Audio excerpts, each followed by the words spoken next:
మోసం చేసి కిడ్నీ తీసుకున్నారన్న ఫిర్యాదు అందిందని గుంటూరు వెస్ట్ డీఎస్పీ మహేష్ తెలిపారు. పూర్తి వివరాలు సేకరించామని ఎఫ్ఐఆర్ నమోదు చేస్తామని కూడా పేర్కొన్నారు. దర్యాప్తు చేస్తాం, దర్యాప్తులో వచ్చిన ఆధారాలతో కేసును ట్రాన్స్ఫర్ చేయాలా లేదా అని ఆలోచిస్తామన్నారు. ప్రత్యేక బృందాలను ఏర్పాటు చేస్తామన్నారు. ఎఫ్ఐఆర్ నమోదు చేసి పూర్తి స్థాయి దర్యాప్తు చేస్తామన్నారు.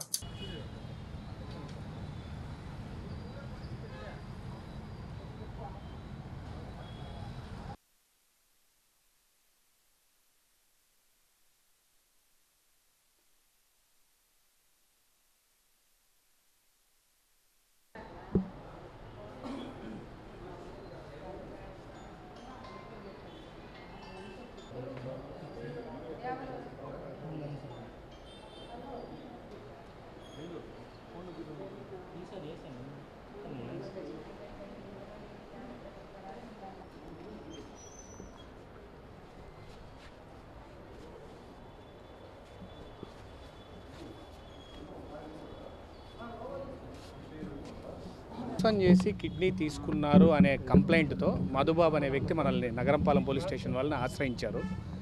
అతని దగ్గర క్లియర్గా ఏమేమి జరిగిందనేది మొత్తం కనుక్కోవడం జరిగింది. దాని బేస్డ్గా ఇప్పుడు ఎఫ్ఐఆర్ కూడా కడుతున్నాము. ఇంకా 20 మినిట్స్లో కూడా ఎఫ్ఐఆర్ అయిపోద్ది.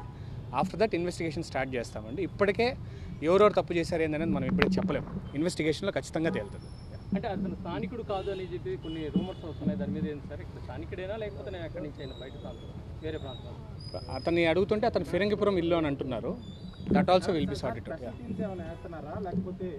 ఖచ్చితంగా ఉంటాయి. అండ్ వన్ మోర్ థింగ్, ఇది మొత్తం అఫెన్స్ ఎక్కడ జరిగింది అనేది కూడా ఇంకా క్లారిటీ రావాలి మనకి. బట్ ఎఫ్ఐఆర్ మనం ఇమీడియట్గా వేయాలి కాబట్టి అతనితో మొత్తం చర్చించి ఎఫ్ఐఆర్ ప్రస్తుతానికి వేస్తున్నాం. వేసిన తర్వాత ఇన్వెస్టిగేషన్ ప్రాసెస్లో ఎక్కడ ఇన్వెస్టిగేషన్ వెళ్తాను అనేది కూడా మేము ఈరోజే తెలుస్తుంది. It's not a zero FIR, it's a normal FIR.